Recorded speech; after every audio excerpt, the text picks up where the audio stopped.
Gahanga wazize iki jewe nazizugwa abagabo bo buzazira karibi kawe. Pastor Mutesi nibishaka niyo ribandi niyo waduteje ribandi nibishaka. Kiko utegetse ko nibishaka Theogene afungirwa mwigororero rya Kigali Mageragere igihe cyungana n'umwaka n'amezi 6. Nibishaka ubu nanone akatiwe igifungo cy'umwaka n'amezi 6 yari afite undi mwaka usubitse hanze. Abanyamategeko cyangwa abizi kuturusha baraza kudusobanura ese nibishaka azafungwa imyaka 2 kubaka nibishaka arakatiwe arakatiwe mugira imbabazi umucamanza mu munyembabazi cyo gihe ashingiye ku itegeko yamuhaga ububasha arekura nibishaka by'agateganyo hanyuma urubanza ategezwa ko ruzaburanishwa mu mizi.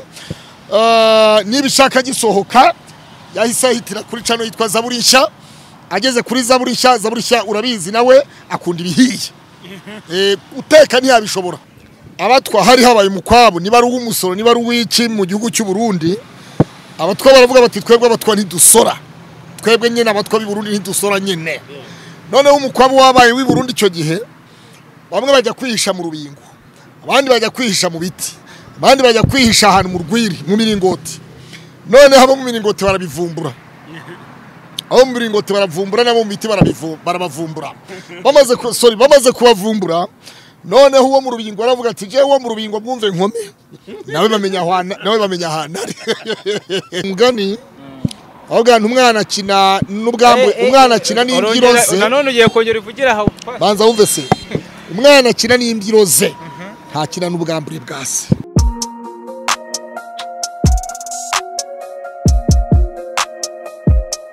Impanuro TV ishakiro ry'amakuru yizewe.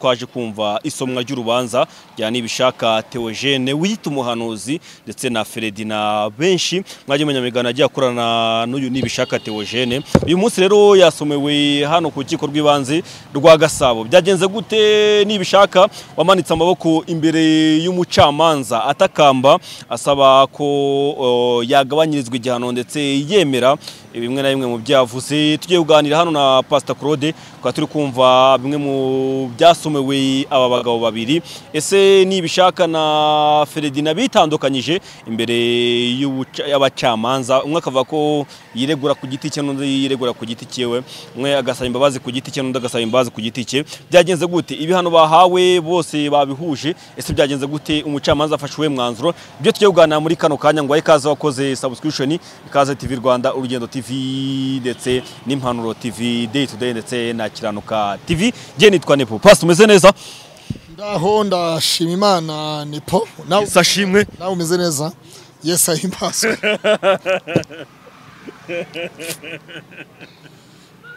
Banje kuzunguza gahanga wazize iki jewe nazizugwa abagabo bo buzazira karibi kawe. Bamvuze sashimwe se? Ayo namagambo abantu i Burundi abo bita batwa i Burundi. I Burundi babita batwa. Kuko i Burundi na kuvuga amoko yabo nta gitangaza kibamo. I Burundi babita batwa. Abonye no mu musengero babivuga. I Burundi muri cana akakubwira ati genda uyu nguyu. Noneho abatwa hari habaye umukwabo niba ari umusoro niba ari uwiki mu gihugu cy'u Burundi abatwa baravuga bati twebwe abatwa ntidusora twebwe nyene abatwa b'i Burundi ntidusora nyene none umukwabo wabaye w'i Burundi cyo gihe bamwe bajya kwihisha mu rubingo abandi bajya kwihisha mu biti abandi bajya kwihisha ahantu mu rwiri mu miringoti none habo mu miringoti barabivumbura aho mu miringoti baravumbura nabo mu biti barabavumbura bamaze kubavumbura none uwo mu rubingo aravuga ati je wo mu rubingo mwumve nkome nawe bamenya hana wo mu rubingo bamenya hari nawe bamenya wo mu rubingo hana hari kandi baravuga ngo mwumve nkome ati je wo mu rubingo mwumve nkome nkuko batisha ati na hariya mu rubingo dore numvise avugiramo ngo twumva kome reka tujye kumureba yakome hanyuma rero turi ku rukiko rw'ibanze rwa Gasabo rukorera mu karere ka Gasabo rukora mu mujyi wa Kigali akarere ka Gasabo umurenge wa Kimironko akagari ka Kibagabaga. Ni mu rubanza twajemo mu isomwa ry'urubanza twajemo rw'uwitwa nibishaka Theogene wiyise umuhanuzi uhanurira amahanga ariko nyamara biza kugaragara ko atari we. Wiyise ari ukurota. Nibishaka yatangiye ari umuhanuzi. Twibutsa abantu ko Nibishaka yamenyekanye kuri channel yitwa Umusaraba TV. N'izindi channel yagiye atambutsa ibiganiro tutashaka kuvugira hano. Aho Nibishaka yagaragazaga ko ari we Imana yatumye, ko Imana imutumye ku gihugu ko Nyabugogo hagiye guhinduka inkambi y'impunzi. Kandi asaba Minisiteri y'Ubutegetsi bw'igihugu ko bategura imodoka nyinshi zo kuzacyura abaturage babageza aho bakomoka. Ateguza umujyi wa Kigali ko hagiye kugwa imvura y'impangukano, ama etage yose agahirima, amakadasiteri yose agahirima, ku buryo umuntu azajya asigarana kontaje imfunguzo gusa mu ntoki z'igipangu n'inzugi, avuga ati nahoranye, ati ziri inzu ni imfunguzo z'inzu yanjye nahoranye, none imvura y'impangukano yarayigushije, yaraguye yageze hasi, isuri ryayitwaye. Nibishaka yagaragaye atangaza ku mudamu umwe ubwo yari kumwe na Plaisir wa Zaburisha mu murenge wa Masaka aho bita mu Biryogo mu karere ka Kicukiro, ku mudamu witwa Mama Gasaro umaranye ikibazo cyo gutwita igihe kirekire cyane, ubu gishobora kuba kigeze mu myaka 9 atwite inda. Yego imyaka 9 ngira ngo igezemo. Ejo ntagarambira ngo Imana izakora igitangaza. Haleluya, Imana izamwiyereke ni byiza. 2023 mu kwezi kwa 11 nibwo Nibishaka Theogene ndetse na Plaisir wa Zaburisha bagiye kwa Mama Gasaro. Nibishaka yambaye igikote kimeze nk'icy'abashumba, baragiye ihene mu kabande kirekire cyane. Aravuga ati ati Noheri y'uyu mwaka wa 2023 mu itaragera, Noheri itaragera 2023, ati ubu turi mu kwa 11 ejo bundi azaba yabyaye umwana, azaba akikiye umwana, azashima Imana kubera ko azaba akikiye umwana. Tariki 22 niba ari tariki 22 niba ari n'imwe niba ari 3 sinibuka, nibwo Nibishaka Theogene yatawe muri yombi. Ariko nibutsa abantu mbere yaho twakoranye ikiganiro na Magashi TV, Ruziramuhe Joseph. Hari umuntu wandikiye Magashi aramubaza wo muri Amerika ati nashatse kugura inzu mu Bugese, ikibanza mu Bugesera ngo numakemo inzu ya etage, ati umuhanuzi Nibishaka arambwira ngo nimbyihorere kuko nubundi hari intambara igiye kuba mu Rwanda. Ababuza gushora imari mu Rwanda. Reka tujye tubabwira twebwe iyo twiyumviye. Mugabo yaragiye kubaka itaje mu Bugese. Babandi bavuga ibintu batazi bifite imenyetso. Ariko se mwebwe abandi baza bavuga, reka twebwe twivugire ibyo twumvise twabonye, noneho tubabwire namwe musesengura, namwe muzasesengure mugaragaza ibimenyetso. Yewe reka ntacyo ndi busigaze, none se ko byarangiye. Hanyuma bari mu murenge wa Mageragere abwira umuntu ati wo muri Amerika ati ntuzirirwe uza kugura icyo kibanza, kubera ko mu Rwanda nta mahoro agiye kuhaba. Ubwo nicyo gihe aramubuza, arongera aravuga ati ADPR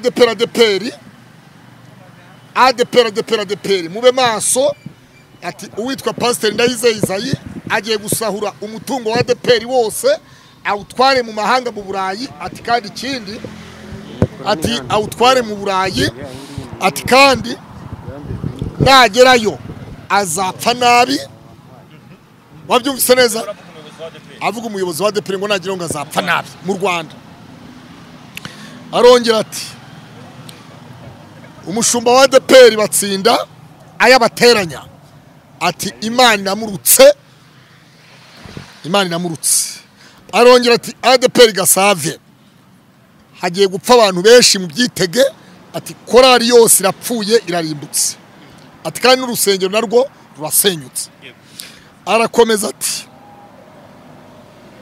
yavuze byinshi, agira naho yibeshyera ko yavuye mu Ruhengeri ari mu modoka escortinze ngo General Mubaraka Muganga, ngo abe escort bafande General batamubonye, ngo ageze Nyabugogo ngo parashika imodoka ngayivamo, ngo abesikoti ntibabasha kumubona ko yari yuriye imodoka y'abesikoti besikotinze afande General Mubaraka Muganga. Aho bishatse kuvuga iki? bivuze ngo yabarushije ubwenge. Ibyo bishatse kuvuga ngo hari aba yabwiraga yuko igisirikare cy'u Rwanda kitazi gucunga umutekano kitazi gucunga uburinzi bw'abayobozi.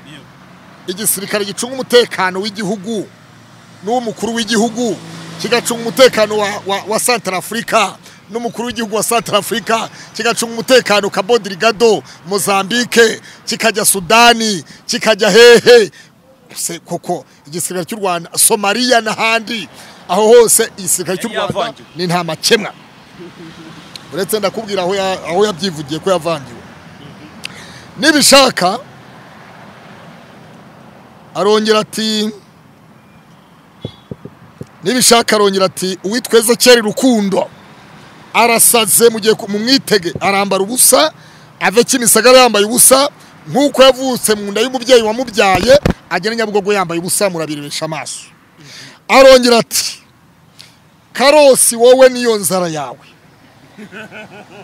Ati Karosi niyo nzara yawe, banza urya uhage, ati kuko n'ubundi Imana igiye kukuruka. Arongera ati Pastor Claude mu mwitege mu mezi 2 urugo rwe ruba rusenyutse, kandi abana b'umugore bazarwana nawe nibo bazamumenesha muri urwo rugo.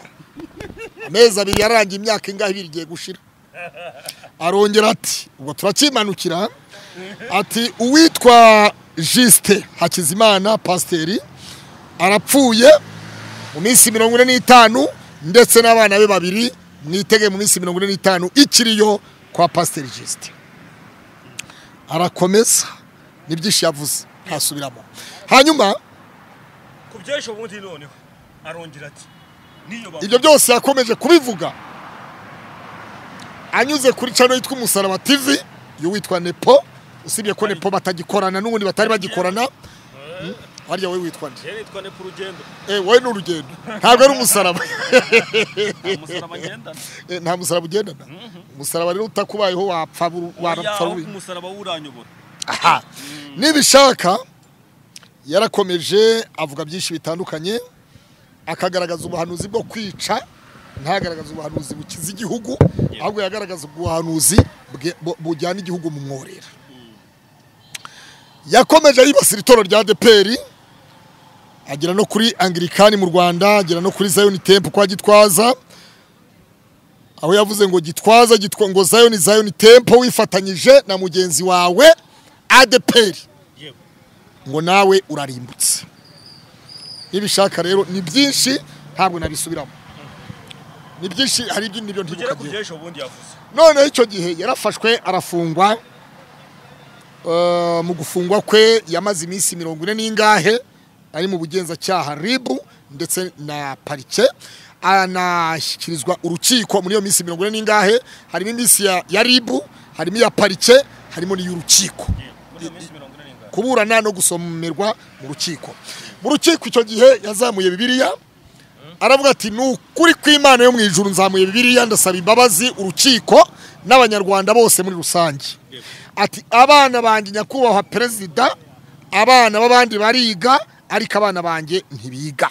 Ati kandi n'ikimenyamenyo kugeza ubu abana banjye sinzi niyo bari bacumbikishirijwe, babayeho batabayeho neza simbizi. Ati mungiriye imbabazi sinzasubira kuri kamera. N'ubwa mbere. Hanyuma umucamanza yumvise urubyaro amugira imbabazi. Umucamanza mu munyembabazi icyo gihe ashingiye ku itegeko yamuhaga ububasha, arekura n'ibishaka by'agateganyo. Hanyuma urubanza ategezwa ko ruzaburanishwa mu mizi. N'ibishaka gisohoka yahise ahitira kuri channel yitwa Zaburisha. Ageze kuri Zaburisha urabizi nawe akunda ibihiye. Uteka ntiyabishobora, washaka ibihiye.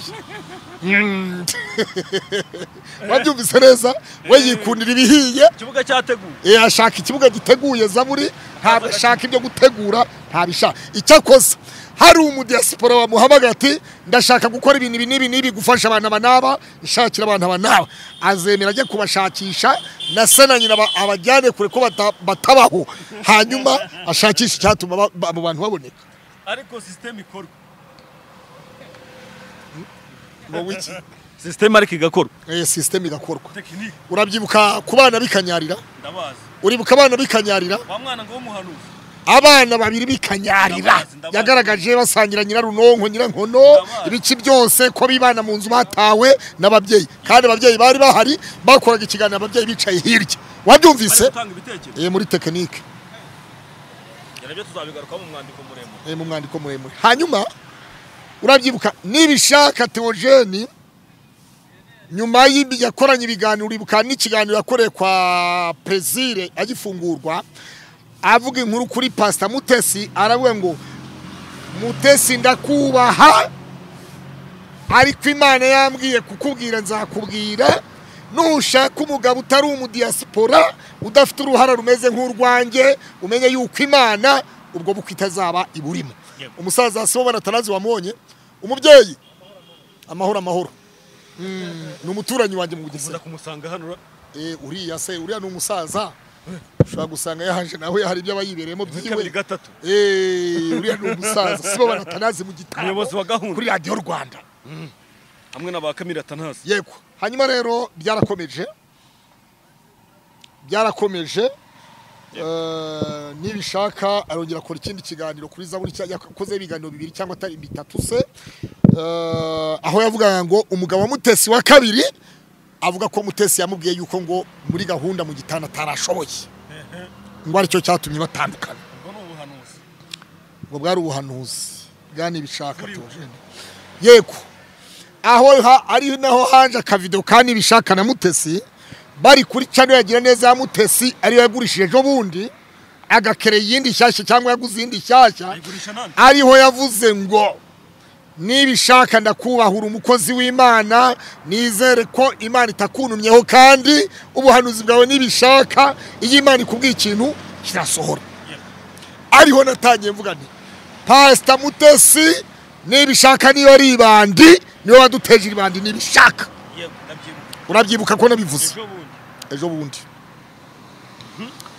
hanyuma byarakomeje nibishaka yewe nta kibazo kugeza uyu munsi wa none narifite kuri nibishaka urabyumva areze keri ari Juste ku rwacu ruhande ariko ntabwo twigeze tujya mu mategeko kwa noteri ngo tumuhere imbabazi kwa noteri cyane ko icyaha buriya ministeri publique ubushinjacyaha ariyo parike bakurikirana icyaha nka ministeri publique kiba cyakorewe icyo bita societe nyarwanda nibishaka rero ubushinjacyaha bwaje kuregera urukiko dosiye mu mizi ari rwo rubanza rwaburanishijwe ku itariki 15 z'ukwezi kwa gatanu icyo gihe nibishaka urubanza rwaburanishijwe adahari umucamanza hamagara nibishaka 1 2 3 aravuga ati reka mbe tuburanishiza abandi ahari nibishaka araza kuba yabonetse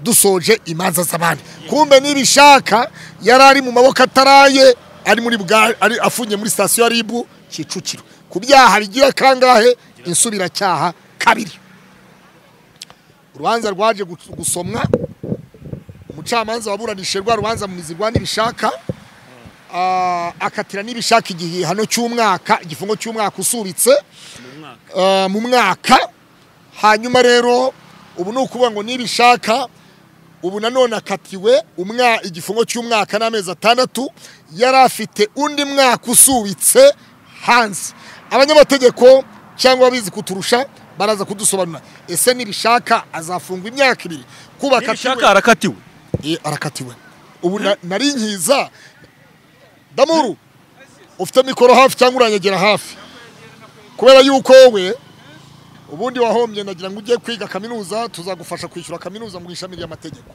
yegera hano yego nibishaka Theogene ubushize yakatiwe igifungo cy'umwaka aciye mikoro umwaka usubitse yakatiwe igifungo cy'umwaka usubitse mu rubanza rwaburanishijwe adahari yari afunze ariko umucamanza ntabwo yarazi ko nibishaka afunze yego uyu ejo bundi tuje niburana ryiwe na Ferdinand yego yagaragarije urukiko ko ari insubiracyaha ko yarabwiye urukiko ko atazongera gusubira kuri kamera mu biganiro yego ariko ngaza kwisanga yasubiye kuri kamera mu buryo atazi nawe mu buryo atazi. yego Hanyuma umushinjacyaha asaba umucamanza yego aramubwira ati nyakubahwa perezida mbariza nibishaka mu gihe nanone yego kuba ushize yari yavuze ko atazasubira kuri atazongera ubu noneho ni iki cyatwizeza ko aramutse ageze Ikimenyetso. hanze Yego. atasubira kuri kamera. yego yego yego Yasubije muri cyane nibishaka icyo gihe yasubije ko atazigera yongera kubikora ko n'ikimenyimenyi Yego. channel ye ya YouTube yakoreragaho umuvugizi wa RIB yabasabye ko zisibwa aravuga ati YouTube channel niba zarasibwe ntituzagaruka ngo tujye kuri YouTube kandi twarasibishije amacano yacu Yego. nibyo ngibyo pastor nibyo ngibyo. Hanyuma rero nibishaka twabonaga yaburanye icyo bita hari icyo bita umuhenereza ariko wemera umuhenereza atakamba udahakana azamura n'ibiganza ati do ndemeye ati nyakubahwa perezida cyo bita kumanika amaboko duciye bugufi turatakambye twemeye gusiba cano zacu kugira ngo rwose tutazongera kugongana n'amategeko. Mucamanza ati mu gihe wakongera kurota ukerekwa uzabigenza ute? Ubwo n'umushinjacyaha wari ubisabye umucamanza yabibaza ati ubushinjacyaha burakubaza ngo mu gihe wakongera kurota ugahanura ukerekwa uzabigenza ute? Nibishaka ati Imana niyerekwa ikama ubuhanuzi ikama inzozi nzayisaba ubwayo igenda isanga we yantumyeho nzayisaba ubwayo igenda isanga we yantumyeho ati kubera ko ngewe nzabibwira ko nashoboye ndi umunyantege nke. Yego abyumvise neza cyane ati Ferdinand Ferdinand nawe ati Saraba aremewe akuremewe pastor none Salama Ferdinand nawe ati yego mubwire ngo urara salama. Ferdinand nawe ati nyakubahwa perezida yego maze amezi 5 shoje kaminuza yego mu ntara y'Iburengerazuba yego mu karere ka Nyamasheke ati ntabwo ndigera njyaho amapingu n'umunsi wa rimwe yego sinigeze mfungwa n'umunsi wa rimwe ati nafunzwe nambara amapingu kubwizi nkuru za nibishaka. Yego ati mu byose abanyakwa perezida yego nibishaka ntiyongere kunyiyitirira avuga ngo turasabye imbabazi azisabe ku giti cye nanjye nazisaba ku giti cyane. Yego hanyuma ijambo ngo twebwe ijambo twebwe arikuremo avuga ati jewe ariko ntiyongere kunyitwaza ngo twebwe nibishaka yakunze kugaragara kuri inshuro yari yakoze ibiganiro bitandukanye. Yego nishaka mbivuge niba hari icyo munezeho murabirenzaho. Yari yakoze ibiganiro bitandukanye. Bwa mbere nabanje akora ikiganiro aravuga ngo yagize yerekwa ku munyamakuru ukomeye wo muri RBA hari ikiriyo ngo yabonaga ngo yapfuye ngo muri RBA hari ikiriyo Scovia yayoboye ngo kandi icyo kiriyo cyari kiyobowe na Mutesi Scovia kandi umunyamakuru n'umupastor aravuga ati kandi uwo munyamakuru ukomeye muri RBA n'umupastor mu itorero rya DPR kuba tamuzi atariko ntazina mvuze ubwo ni deje yaravuze ati kandi urupfu rwiwe ati uyu mupasteri azapfa urupfu kurwanya kwigendera ari mukurarinda. Yego nyakwigendera Imana imutuza heza ko rutunguranye twaramukundaga kandi tuzahora twibuka ibiganiro byiwe nyakwigendera mukurarinda n'ibikorwa byiwe. Hanyuma nibishaka bwaracyakora ikindi kiganiro aho yavuzemo ati narose inzozi. Yego ati kandi izi nzozi zishobora kutasiga amahoro. Yego uziko nawe yari yabyumvisemo yabyumvisha ugiye gupfa asamba byumva uri bufungwe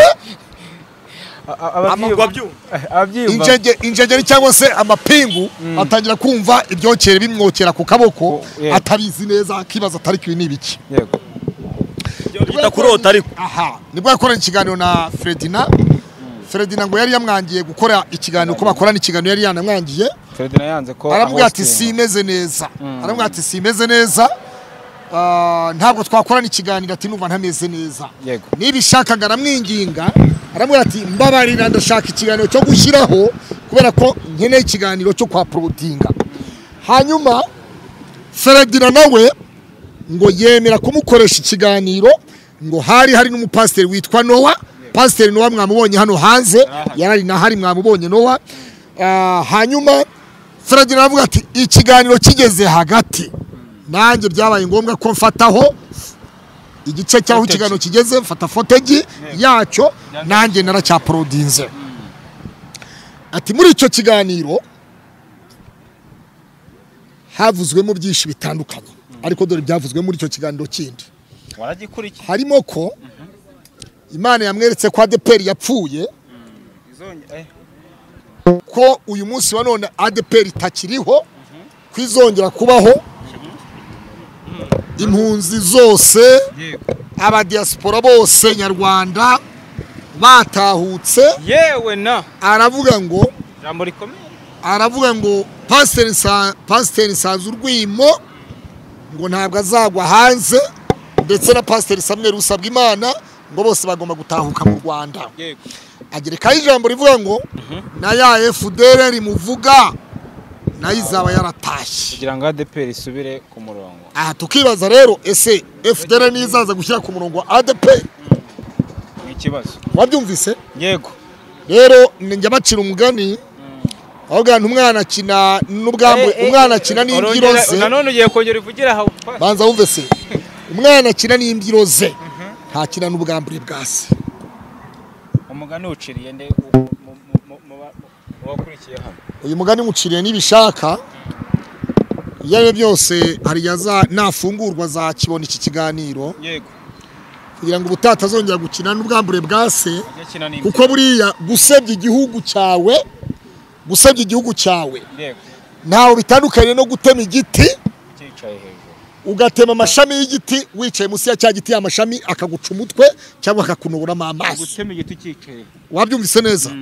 Kirazira gusebya igihugu, kirazira kwandagaza igihugu, kirazira gusebya umubyeyi wakubyaye, kirazira gusebya abavandimwe bawe. Umubyeyi wakubyaye igihugu cyawe ni ibintu byubashywe bitajya bikinirwa. Yego pastor ngo nibishaka rero byagenze bite n'abandi bose rero tubabwiye byagenze bite kuri guca hari ikigarasha hari ikigarasha cyitwa ngo ni Bishop Ntama ntanga ubutumwa tanga hari ikigarasha cyitwa Bishop Ntama ikigarasha cyitwa Padiri Nahimana ikigarasha cyitwa Jean Paul Turayishimye ikigarasha cyitwa Mukanyiko Sylvia ikigarasha cyitwa cyakindi Christina Koremani ikigarasha cyitwa ngo Kobwa ikigarasha cyitwa cyakiri kiri muri mara bukitwa ngo iki cyakiri ntuze Godfather jo muri ya hostinze kigatuka Godfather ntago nyibuka yitwa nde ari ikintu gikorera kuri radio cyitwa ngo inkingi n'akita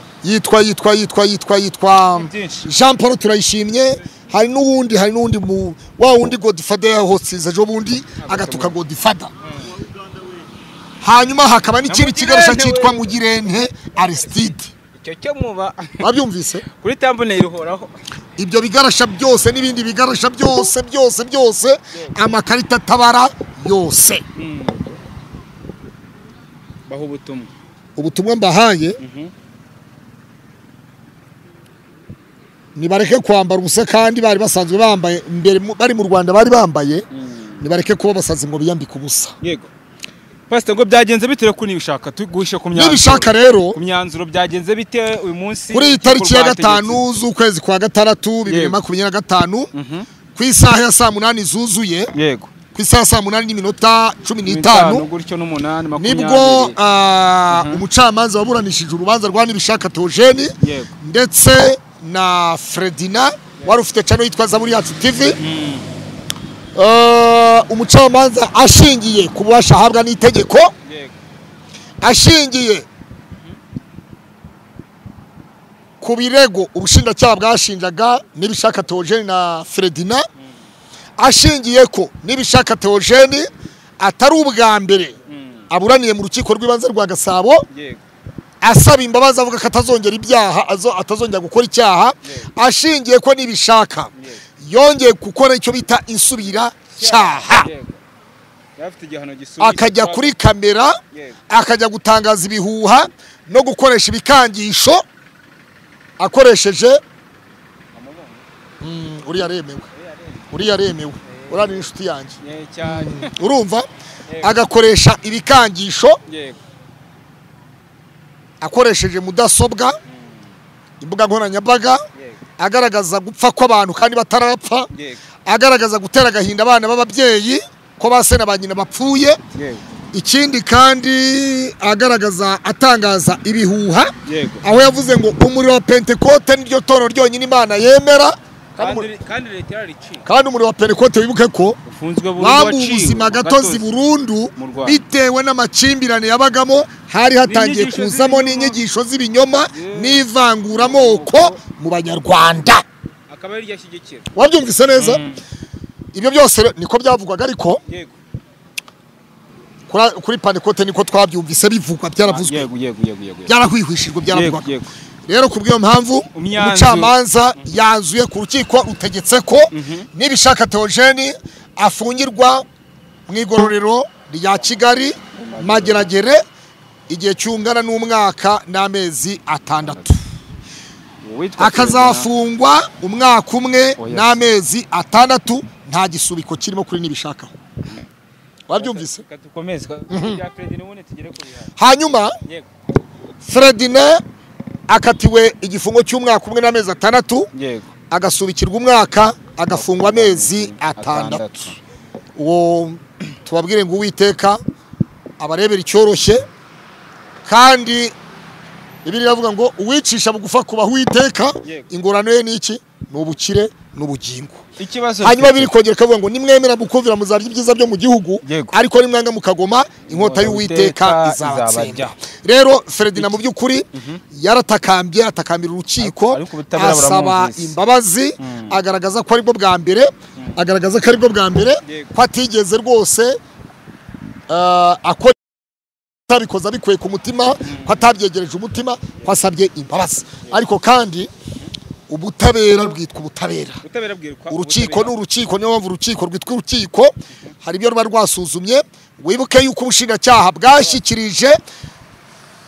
bwashyikirije furashe iriho video za nibishaka ubushinjacyaha bwashyikirijwe urukiko furashe iriho video z'ibiganiro nibishaka yagiye akora mu bihe bitandukanye aho yateraga ubwoba tangaza ibihuha muri make utangaza ibihuha mu banyarwanda ndetse no gukoresha ibikangisho mu banyarwanda ko kandi nubwo bahawe ibihano ubushinjacyaha ndaje gusuhuza shoje ikiganiro ndashoje n'ukuri ubushinjacyaha bwabasabiraga igifungo cy'imyaka 5 bahawe iki gihe ariko babasabiraga igifungo cy'imyaka 5 pastor ikibazo kimenyeye gusorezamo dusoze hari umusaza agiye gusuhuza nibishaka Theogene ahawe iki gifungo cyo kumara cy'umwaka umwe n'amezi 6 mu igororero rya Mageragere ariko yari afite undi mwaka usubitse yakatiwe ejo bundi none bibaye isubira cyaha